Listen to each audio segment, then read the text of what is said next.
Bismillahirrahmanirrahim. Assalamualaikum warahmatullahi wabarakatuh. Masih semangat Bapak Ibu? Agak gerimis ini, bisa nambah ngantuk. Baik, semangat lagi. Assalamualaikum warahmatullahi wabarakatuh.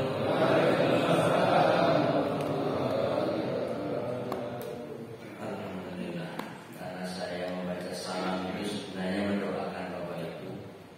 Dan saya sendiri ketika mendapatkan jawaban salam, saya sedang didoakan Bapak Ibu. Jadi ternyata kita mengawali dengan saling mendoakan. Dan yang untung saya sebenarnya, saya mendoakan sendirian, lalu saya dapat balasan doanya rame-rame lebih banyak. Karena itu biar lebih banyak lagi, saya tambah sekali lagi. Assalamualaikum warahmatullahi wabarakatuh.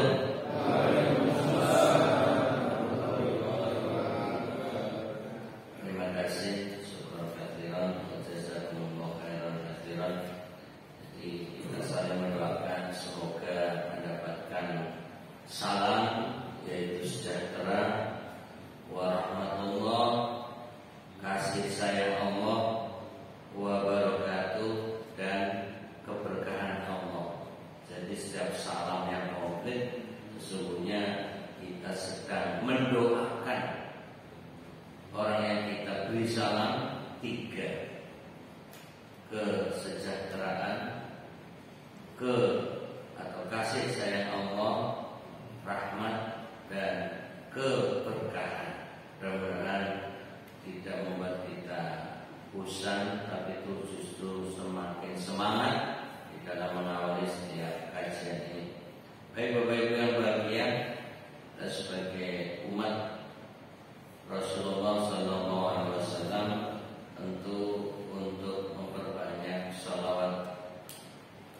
Ya ayyuhalladzina amanu shollu alaihi wa sallimu taslima. Wahai orang yang beriman, berilah sholawat dan salam untuknya.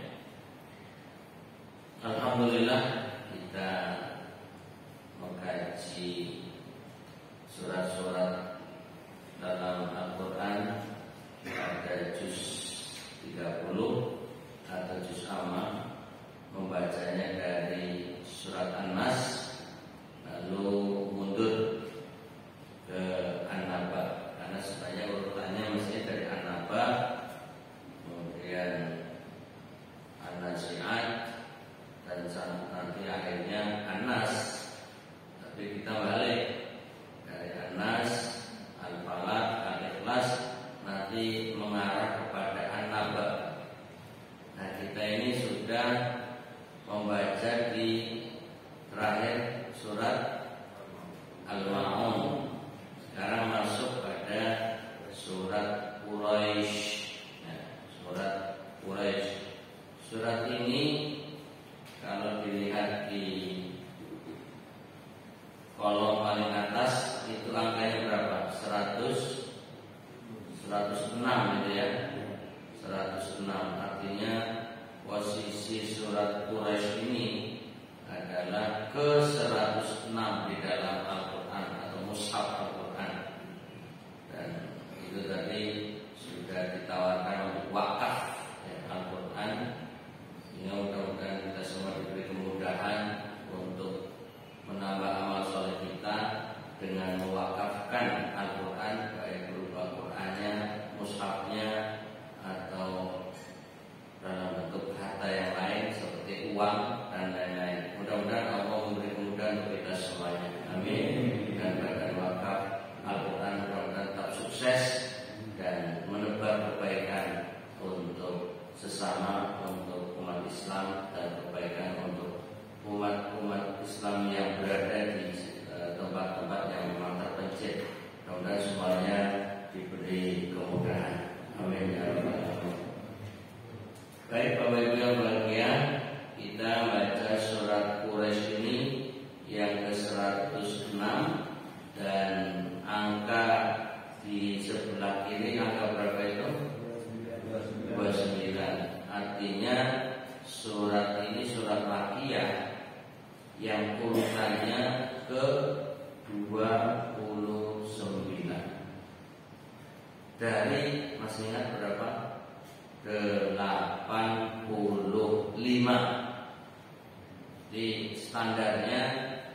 Al-Fatihah itu 85 surat. Kalau kita melihat angka 29, berarti ini masih termasuk 30 besar.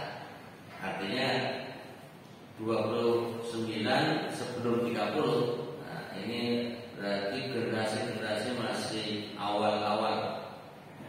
Dan nama suratnya ini nama kabilah, yaitu Quraisy. Ya, lebih lengkapnya kita baca dulu surat yang 4 ayat. Jadi untuk menggambarkan aktivitas kaum Quraisy, yaitu di Mekah, dan cara mengungkapkan atau Allah mengungkapkannya dengan cara yang sangat singkat, padat, tapi penuh makna. Inilah ciri khas isi Al-Quran, yaitu ijaz, singkat, padat. Kita mengawalinya dengan membaca dari basmalah sampai akhir ayat surat Quraisy. Seperti biasa, saya memulainya terlebih dahulu. A'udzu billahi minasy syaithanir rajim. A'udzu billahi minasy syaithanir rajim. Bismillahirrahmanirrahim.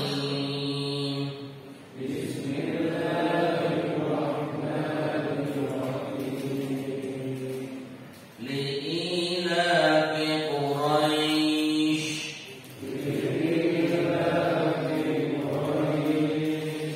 ilafihim rihlatasy syita'i wasyayf.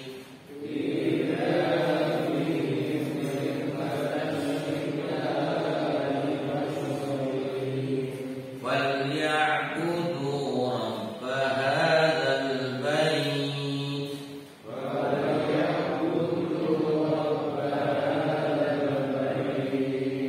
الَّذِي أَطْعَمَهُم مِّن جُوعٍ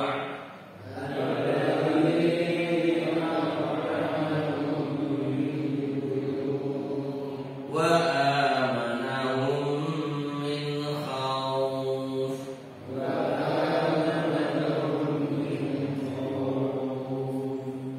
Alhamdulillah, kita membaca 4 ayat dalam surat Quraisy. Kita akan membaca terjemahan. Ayat pertama diawali dengan li'ilafi Quraisy. Sebelum baca terjemahan ayat, kita baca terjemahan basmalah terlebih dahulu. Bismillahirrahmanirrahim. Dengan nama Allah yang Maha Pemurah lagi Maha Penyayang. Ayat pertama, li'ilafi Quraisy, karena kebiasaan orang-orang Quraisy. Ilafihim rihlatasy syita'i wasyayf. Ayat kedua, yaitu kebiasaan mereka bepergian pada musim dingin dan musim panas. Falyabudu rabb hadzal bait. Ayat 3, maka hendaklah mereka menyembah Rabb, pemilik rumah ini, yaitu Ka'bah. Alladzi at'amahum min ju'in wa amanahum min khauf. Ayat 4, yang telah memberi makanan kepada mereka untuk menghilangkan lapar dan mengamankan mereka dari ketakutan. Demikian kita baca terjemahannya. Kalau begitu sudah terbaca semua, sudah selesai, betul? Mari kita ulang. selesai. Apakah masih ada yang perlu diterangkan? Apakah masih perlu penjelasan? Wajah-wajah ulama masih perlu diterangkan. Alhamdulillah kita saling memberi informasi, saling berbagi. Mudah-mudahan apa yang kita baca mendatangkan kebaikan dan manfaat buat kita semuanya. Amin ya rabbal alamin. Baik, kita sama-sama mengkaji dari sisi kosakata terlebih dahulu. Seperti biasa, ayat ini atau surat ini disyarah atau diberi keterangan mufradat kosakatanya. Awal ayat adalah li'ilaf. Jadi li'ilaf itu li huruf lam digunakan untuk menunjukkan makna ta'ajub, yaitu takjub. Biasanya huruf li diterjemahkan untuk. Di dalam bahasa Arab kadang huruf itu punya beberapa makna. Yang sering kita dapati di awal surat itu wawu. Wawu itu artinya dan, tapi seringkali kalau diletakkan di awal ayat itu menjadi wawul qasam, wawu untuk sumpah.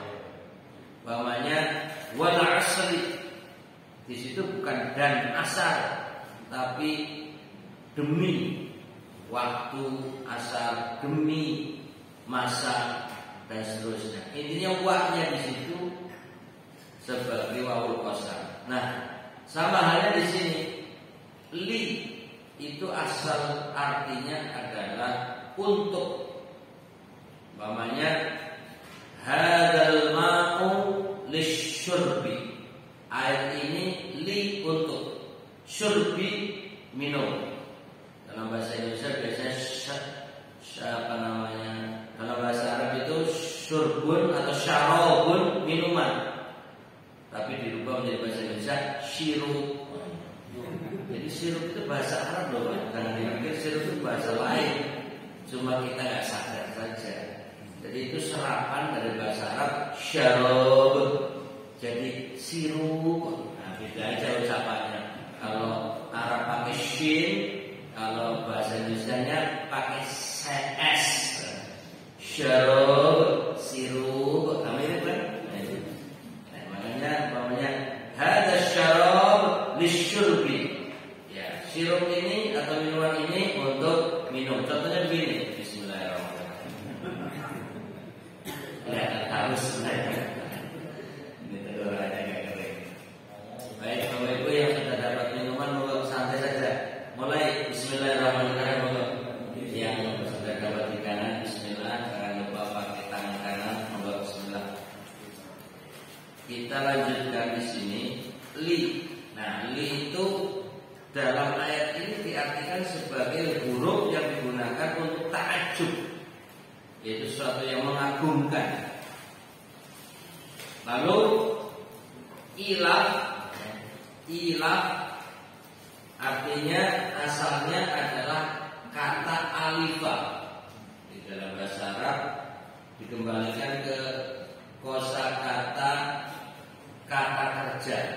Nah, di sini asalnya alifah, artinya terbiasa atau jinak.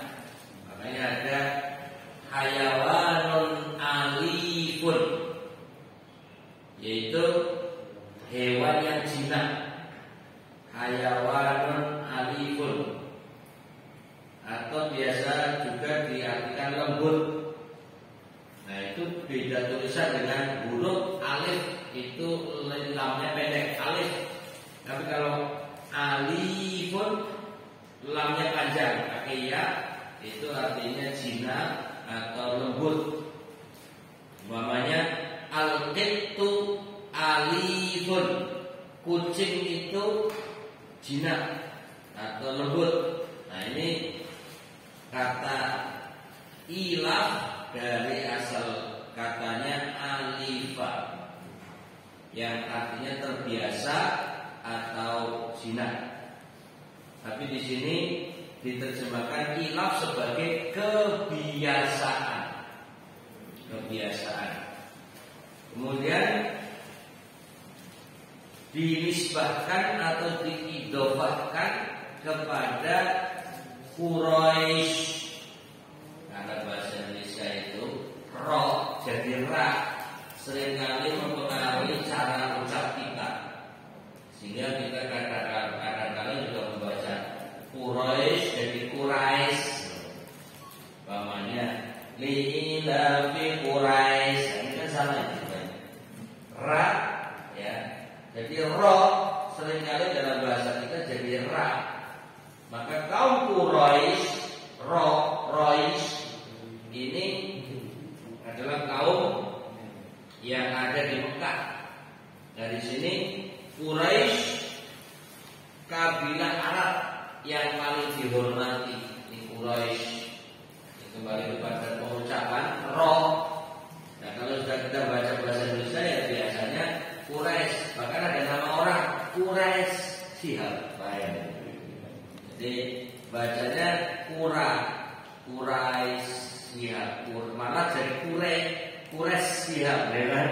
Jadi ro jadi ra, kadang re.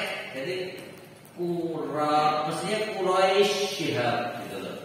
Tapi bacanya Quraisy, ya ini kan sudah bergeser. Sebagian orang mengucapkan salam, Assalamualaikum warahmatullahi wabarakatuh. Jadi ra. Assalamualaikum warahmatullahi wabarakatuh. Wah, sepertinya fasih banget ya. Padahal ada satu pengucapan yang kurang pas, yaitu ro. Dan itu ada yang terbawa ke dalam sholat. Imam kadang Assalamualaikum warahmatullahi wabarakatuh. Ra ini. Padahal imam karena terbiasa pengucapan ro dengan ra. Nah, itu pergeseran. Nah, di sini pengucapan Quraisy ini sudah ro lentur layin Quraisy. Nah, ini cara pengucapannya. Li'ila bi Quraisy. Quraisy. Nah, Quraisy ini adalah nama kabilah. Dan ini dianggap sebagai kabilah yang paling dihormati di tengah-tengah masyarakat Mekah. Banyak kabilah, tapi yang paling berpengaruh, paling tinggi kedudukannya di tengah masyarakat adalah kabilah Quraisy. Sampai Allah menurunkan surat Al-Quran langsung dengan nama kabilah itu. Ini sungguh luar biasa.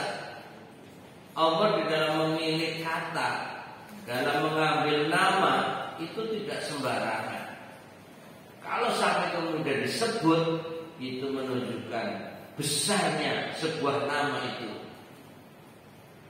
Baik nama-nama yang terhormat dalam arti baik dinilai secara agama, maupun besar tapi sebenarnya jahat, tapi dia punya kedudukan, punya nilai sebagai tokoh yang bisa mewakili tokoh lain. Jadi tidak semua yang disebut di dalam Al-Quran adalah tokoh baik. Contoh Fir'aun, ya kan? Jadi Fir'aun itu sendiri penjahat. Jangan kemudian pokoknya memberi nama anak sesuai Al-Quran. Namanya siapa? Fir'aun. Oh, ini ada di dalam Al-Quran. Iya betul, di dalam Al-Quran betul dicantumkan. Tapi dia kan tokoh jahat gitu. Nah, jangan kemudian tentang dari Al-Quran pokoknya apa saja diambil, dicopot untuk nama atau untuk sesuatu. Ya seperti Ashabul Ukhdud itu juga penjahat. Orang yang membakar orang beriman itu Ashabul Ukhdud, yang kemudian diplesetkan oleh sebagian orang Ashabul Ukhdud. Itu plesetannya. Ya artinya mengambil sebuah nama yang kemudian diabadikan di dalam Al-Quran itu punya kepentingan tertentu, baik untuk diambil hikmah ibrah karena kebaikannya, atau perlu diambil hikmah dan ibrah agar waspada dari keburukan dan kejahatan. Nah, bagaimana dengan penyebutan Quraisy ini? Mari kita simak, karena yang diangkat hanya tradisi, hanya kebiasaan, ilaf. Jadi semacam budaya yang sudah mapan di tengah masyarakat Quraisy. Ya kalau saya bilang Quraisy bahasa Indonesia ya pakai ra, Quraisy atau Quraisy gitu ya, Quraisy pakai ya semuanya yang menyesuaikan. Kalau lagi baca ayat Quran ya Quraisy pakai ro, Quraisy. Jadi tergantung kita mau nyebutnya ayat atau bahasa Indonesia. Nah, kebiasaan yang diangkat adalah ilafihim, yaitu kebiasaan mereka rihlata syita'i, bepergian pada musim dingin, wasyaif, untuk mengingat-ingat syaif pakai fa disambung fanas, untuk mengingat-ingat kosakata bahwa ada dua musim, yaitu dingin dan panas. Nah, rihlata syita'i artinya musim dingin. Apa bahasa Arab atau bahasa Al-Quran musim panas? Syaif panas. Jadi disambungkan fa dengan p biar mempermudah saja. Syaif berakhiran v berarti dia adalah artinya musim panas. Ini untuk mengingat kosakata. Nah, ilafihim di halaman tadi lanjutannya Quraisy, Nabi Muhammad SAW berasal dari kabilah ini. Mereka tinggal di kota Mekah. Ilafihim, kalimat ini diulangi, diulangi di ayat kedua dengan penulisan agak berbeda ini. Jadi li'ilafi pakai ya, tapi ketika di awal kata pakai harokat panjang ke bawah. Coba penulisannya lihat. Ketika li'ilafi ayat pertama pakai ya, i alif atau hamzah ya. Kemudian yang ayat kedua tidak pakai ya, tapi dipanjangkan harokatnya. Jadi bacanya sama, tulisannya beda. Nah ini harus diperhatikan. Ilafi dalam ayat pertama panjang, tapi pakai ya. Ilafihim ayat kedua pakai panjang, tapi tanpa ya. Itu nanti dalam bahasa Arab tuntaku wala tuktabu. Ini ada istilahnya dalam kaidah penulisan Arab namanya imla. Kaidah imla, ada huruf yang dibaca panjang tapi tanda panjangnya tidak ditulis, sehingga dalam istilahnya tuntaku diucapkan wala tuktabu tapi tidak ditulis. Contohnya ini ilafi, ini dibaca panjang tapi tidak ada tulisan yang menunjukkan panjang, hanya harokatnya. Sama halnya kalau dalam bahasa Arab hadza, haknya itu dibaca panjang tapi tulisannya biasa, tidak ada pakai alif ha gitu. Normalnya ha alif ha. Sama di sini normalnya adalah seperti ayat pertama ilafi, tapi begitu diletakkan di awal kata, iya-nya dihilangkan, tetap dibaca panjang. Jadi secara tidak langsung Allah memberi informasi ini dibaca panjang, lalu penulisannya tentu di dalam penulisan ini tidak langsung dari Allah, tapi adalah kaidah tulisan Arab. Sehingga di sini yang ayat pertama untuk menunjukkan bahwa ilafi ada ya-nya, Sehingga nanti pada ayat kedua sekalipun ya yang tidak dicantumkan tetap sama cara membacanya. Dan ini nanti masuk cara dalam ilmu tajwid. Nah, bagaimana cara memanjangkan ini sebagai mad tabi'i. Ya, mad tabi'i. Diilafi dengan ilafihi. Itu tinjauan tulisan, tinjauan bacaan. Nah, sekarang artinya ya tadi ilafihi, kalimat ini diulang untuk memberi pengertian, menetapkan dan mengukuhkan makna yang pertama. Kalau ini sudah masuk pada apa tujuan pengulangan kata di ayat 1 disebut, di ayat 2 disebut kembali, yaitu untuk taukid, untuk mengukuhkan. Jadi untuk mempertegas, memperkuat makna pertama. Di yang pertama tadi li'ilafi Quraisy. Cuma di sini diterjemahkan karena. Maksudnya takjub itu sungguh luar biasa kebiasaan orang-orang Quraisy.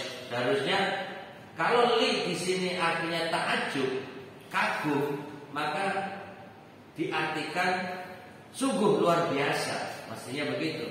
Tapi ya tadi terjemahannya sepertinya terlalu datar karena kurang ada penekanan. Jadi terlepas ini terjemahan bahasa Indonesia, entah diambil dari Kemenak atau dari mana, tapi kalau dilihat dari penjelasan bawahnya bahwa li adalah artinya takjub, suatu kekaguman, mestinya bukan sekedar karena ayat pertama, tapi sungguh luar biasa kebiasaan orang-orang Quraisy. Lalu apa kebiasaan yang luar biasa itu? Yaitu ilafihim, kebiasaan mereka rihlatas syita'i. Rihlah itu artinya bepergian, yang belakangan ini seringkali digunakan oleh beberapa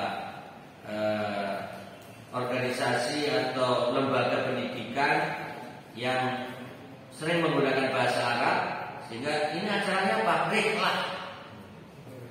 Rihlah itu artinya piknik, ya bepergian.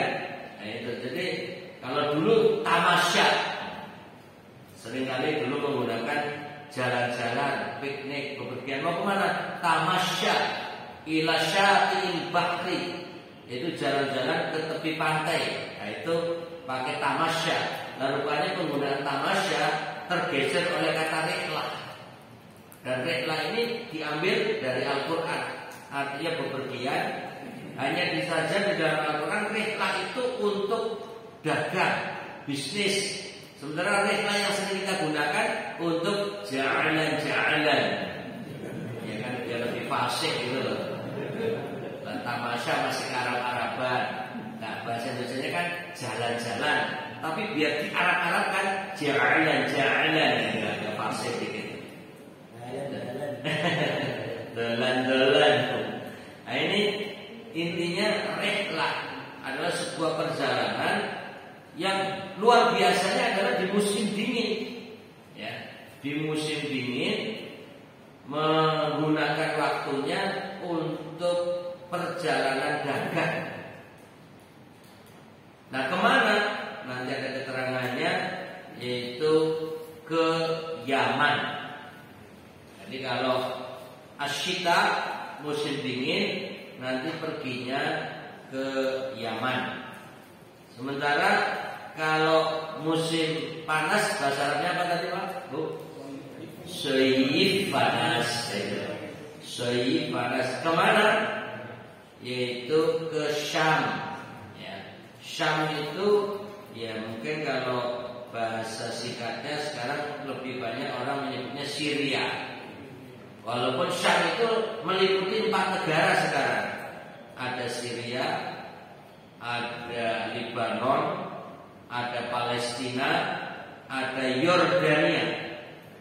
Jadi Yordania, ya, kemudian Palestina, lalu Syria dan Palestina. Apa tadi? Libanon, ya Libanon. Ini 4 negara, tapi yang lebih dominan itu daerah Syrianya, ya, daerah Syrianya. Tapi orang sering menyebutnya sebagai Syam. Itu nanti bisa dibaca di halaman 45, Bapak Ibu. Di situ dalam penjelasan dan pelajaran, perjalanan pertama ialah ke negeri Yaman pada musim dingin. Sedangkan perjalanan yang kedua ialah ke negeri Syam pada musim panas. Jadi tetap menggunakan Syam, walaupun ini sudah dipisah menjadi 4 bagian. Kemudian pada ayat 3, inilah misi tauhid. Jadi ayatnya satu sisi sebuah informasi tentang kebiasaan kabilah Quraisy, tapi sisi yang lain adalah misi tauhid, yaitu ibadah. Falyabudu, maka hendaklah mereka menyembah Rabb hadzal bait, yaitu pemilik rumah ini. Al-bait itu artinya rumah, hadza itu artinya ini, al-bait rumah ini. Lalu maksudnya adalah Ka'bah. Jadi dibalik mengangkat nama Quraisy untuk penghormatan, tapi sisi yang lain ada misi untuk mengajak beribadah. Inilah satu di antara cara pendekatan kepada umat untuk mengajak kebaikan. Jadi dipuji dulu, dikagumi. Ini kan strategi kayak pendekatan, lobby agar orang yang diajak ini mau. Caranya dipuji. Ya mungkin seperti tadi kan terkait dengan mushaf, ya Bapak Ibu yang memang orangnya baik, rajin jamaah, orangnya dermawan, Masya Allah luar biasa. Alangkah indahnya kalau mendonasikan beberapa keping uang saja untuk kebaikan masa depan. Nah, ada pujian tapi ada harapan. Ya. Jadi ini harus bahasa-bahasa marketing, bahasa-bahasa promosi, harus pandai mengolah kata. Jadi bagaimana biar menyentuh, yaitu orang yang diajak harus dipuji dulu. Dan ini satu di antara contoh di dalam surat Quraisy, yaitu pertama mengagumi tradisi budaya lokal, kebiasaan perjalanan yang begitu jauh, dan itu penuh dengan liku-liku, tantangan dan rintangan. Nah, tapi setelah dapat pujian 2 ayat, li'ilafi Quraisy, kalau mungkin saya terjemahkan li'ila tadi, sungguh luar biasa kebiasaan orang-orang Quraisy, ilafihim, perjalanan atau kebiasaan mereka, rihlatasyita'i was-shaif, perjalanan atau bepergian pada musim dingin dan musim panas. Ini pujian secara singkat, tapi mengenai sasaran, karena mereka bangga. Iya, kami kan hebat kan itu. Seakan kalian itu luar biasa, kalian itu hebat, ya. 2 musim terkuasai, dingin kalian pergi ke Yaman, musim panas kalian lebih jauh lagi ke Syam. Nah, ketika mendapatkan pujian dan sanjungan, masuk kepada inti falyabudu. Nah, ini sebenarnya misinya di situ. Ayat ketiga, maka hendaklah mereka menyembah Rabb mereka, Rabb hadzal bait, yaitu pemilik rumah ini Ka'bah. Jadi artinya bahwa Allah sudah mengajari bagaimana cara mendekati suatu kabilah, bagaimana cara mendekati suatu umat, bagaimana mengajak kebaikan dengan cara yang santun, dengan cara yang bijak, tidak harus mencaci, tidak harus memaki. Walaupun ada juga ayat tabat itu, surat Al-Lahab itu mencaci orang, yaitu Abu Lahab.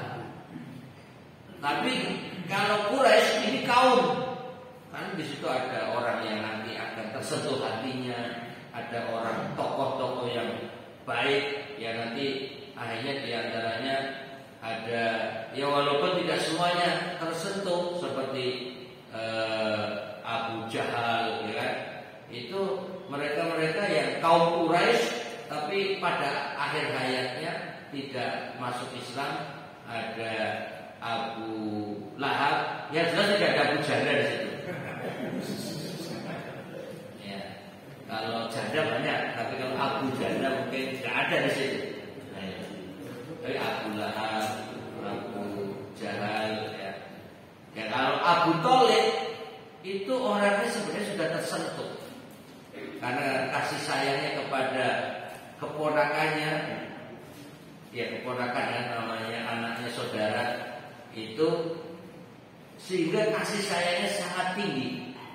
Tapi karena harga diri tidak mau mengucapkan syahadat, itu yang disedihkan oleh Rasulullah SAW. Tapi secara umum ini kaum Quraisy sebuah kaum yang baik, kaum yang luar biasa, yang penuh keistimewaan. Di balik mereka tidak mau masuk Islam, tidak semuanya mendengar dan menerima kebenaran, tapi mereka punya kebiasaan yang luar biasa. Yang diangkat kebiasaannya adalah perdagangannya. Secara tidak langsung, ya, ayat ini sebenarnya memotivasi kita untuk bisnis. Kalau kita melihatnya pujian bahwa perjalanan kaum Quraisy ke Yaman untuk apa? Untuk dagang. Perjalanan Quraisy ke Syam untuk apa? Untuk dagang. Ini artinya Al-Quran memuji para pejuang. Pejuang di sini adalah kalau bahasanya pejuang uang. Jadi mencari recehan atau bahasa-bahasa apa sih yang sering digunakan oleh pejuang rupiah? Apa lagi Pak? Benua ini sudah tingkatnya luar negeri nih. Pejuang dolar nih. Boleh. Apa saja istilahnya monggo digunakan. Ya. Jadi intinya secara tidak langsung ya, pujian terhadap mereka-mereka yang gigih, yang semangat, yang untuk mencari nafkah, kalau lebih halusnya, untuk mencari hal yang halal, ini dapat pujian. Sehingga ini nanti ujung-ujungnya mengingatkan setelah keberhasilan dalam perjuangan bisnis urusan dunia, jangan lupa sembahlah Allah. Nah, karena kaum Quraisy jelas melihat Ka'bah, kaum Quraisy hidupnya di Mekah, yang di depannya di hadapan matanya ada Ka'bah, maka diingatkan falyabudu, maka hendaklah mereka menyembah Rabb. Jadi kata Rabb itu bisa diartikan pemilik, pemelihara, ya, penjaga, pendidik. Jadi Rabb itu luas sekali artinya. Karenanya diterjemahkan di dalam bahasa Indonesia agak rumit. Karena menggunakan satu kata ada makna yang tertinggal. Jadi umpamanya Rabb itu diartikan hanya pemilik rumah ini, pemilik Ka'bah, itu sebenarnya masih ada yang kurang. Karena Rabb di samping pemilik, dia yang merawat, yang menjaga, yang memelihara, yang mengayomi. Itu makna Rabb itu sangat luas. Tapi mungkin paling mendekati kata pemilik dalam bahasa Indonesia itu akan mewakili kata-kata yang lain. Umpamanya begini, dalam bahasa Arab, ibu rumah tangga itu terjemahannya Arabnya adalah Rabbatul Bait. Jadi Rabbatul Bait, ibu rumah tangga. Nah, kira-kira kata Rabbatul, ya, itu apakah pemilik rumah? Seorang istri yang tinggal di dalam rumah itu disebut Rabbatul Bait. Apakah dia hanya memiliki lalu duduk-duduk saja sebagai bos mami besar? Apakah dia juga menyapu, merawat, menjaga, memelihara, kan gitu? Jadi kalau dia hanya jadi mami besar yang nongkrong duduk saja, itu berarti belum Rabbatul sebenarnya. Kalau Rabbatul itu yang meliputi seluruhnya. Itulah kenapa kadang mau menerjemahkan kata Rob itu sulit. Maka kita tetap menyertakan kata Rob karena maknanya sangat luas. Rabbu, makanya seperti Alhamdulillahi Rabbil Alamin. Terjemahnya apa itu? Segala puji bagi Allah. Dalam bahasa Indonesia biasanya Tuhan. Rabb itu sebenarnya kalau Tuhan itu lebih pada ilahun, ya, sesembahan. Tapi kalau Rabbun itu yang memiliki, yang menjaga alam semesta, yang merawat, yang melindungi, yang memelihara semua apa yang ada kebutuhan alam semesta itu ada di Rabb. Makanya menerjemahkan Alhamdulillahi Rabbil Alamin. Rabb, alamin biasanya cuma singkat Tuhan. Ya, padahal di situ nanti punya makna yang lebih spesifik, yang merawat, yang pertama yang memiliki, yang menjaga, yang melindungi, yang merawat dan seterusnya. Sangat luas maknanya. Makanya terjemahannya memang kadang Rabb itu disertakan. Maka di sini menyembah Rabb pemilik. Pemiliknya itu mewakili kata makna Rabb itu. Nah, pada tadi syarah mufradat, ya, hadzal bait, Ka'bah yang dimuliakan di Mekah. Kemudian di sini pada ayat keempat, karena mengingat waktunya kurang 5 menit, ya. Kalau sudah dengar kata 5 menit lebih gairah masalahnya. Tapi kalau tidak disisipi itu rasanya kurang rampung-rampung gitu. Jadi jenuh.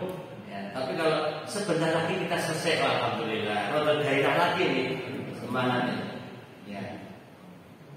Pada ayat 4 ini untuk menegaskan bahwa Rabb inilah, ya, yang memberi makanan, alladzi at'amahum min ju', yang telah memberi makanan kepada mereka untuk menghilangkan lapar.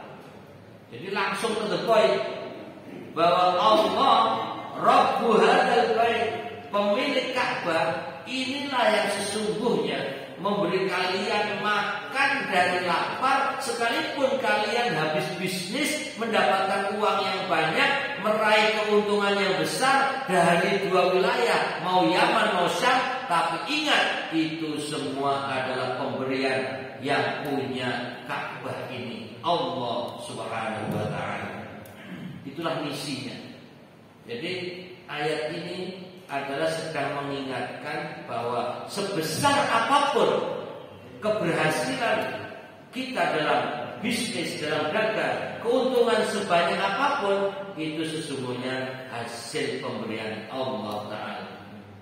Jadi ingat, jangan merasa keuntungan yang didapat hanya hasil jerih payah sendiri.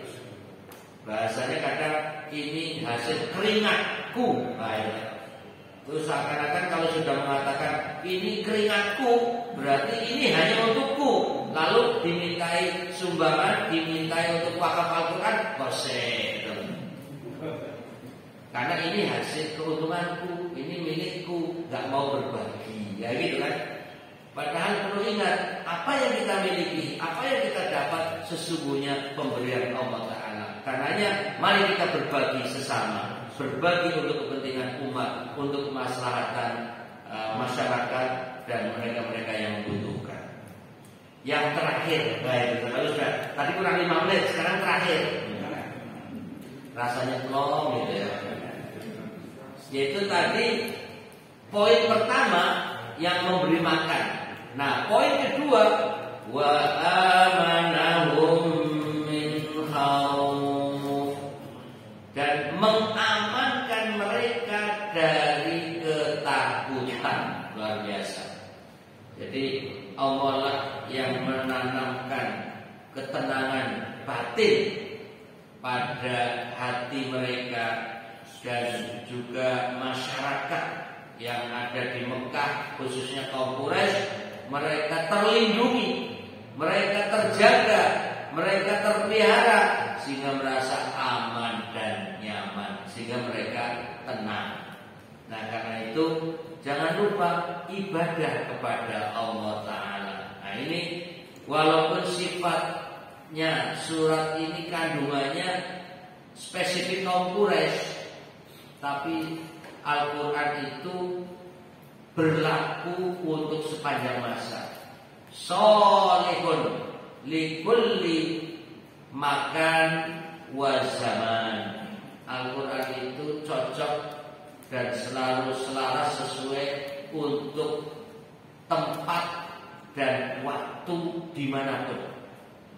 Karenanya walaupun yang kita baca setengah kisah Quraisy, tapi di situ ada sisi misi, yaitu dakwah ibadah, dan mengingatkan kita di balik ayat-ayatnya satu, motivasi bisnis.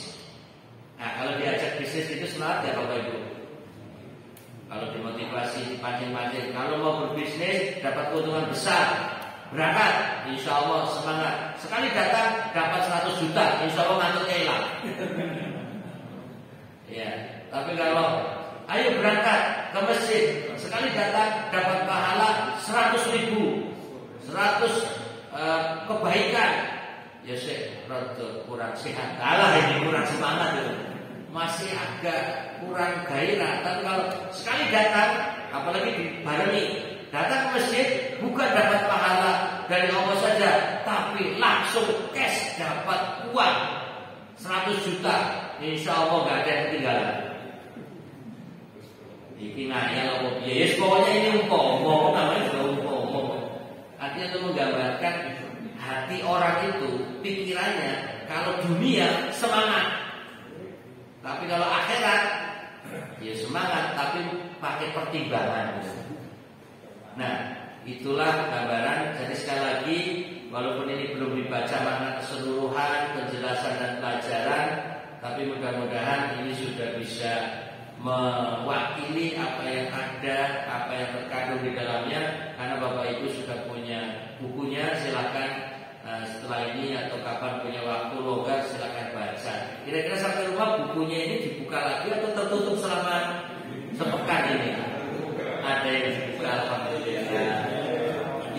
Yang orangnya bersih-bersih, orangnya yang baik-baik itu biasanya masukkan, tutup rapat biar gak kotor gitu. Nanti buka lagi, insya Allah setiap subuh Jumat bersama Uskur, ya Uskur ingat ya, bersama Uskur, Ustaz Nurkon buka bersama, tapi juga tutup bersama. Jadi begitu kita tutup di sini, insya Allah kita buka kembali di sini pekan depan.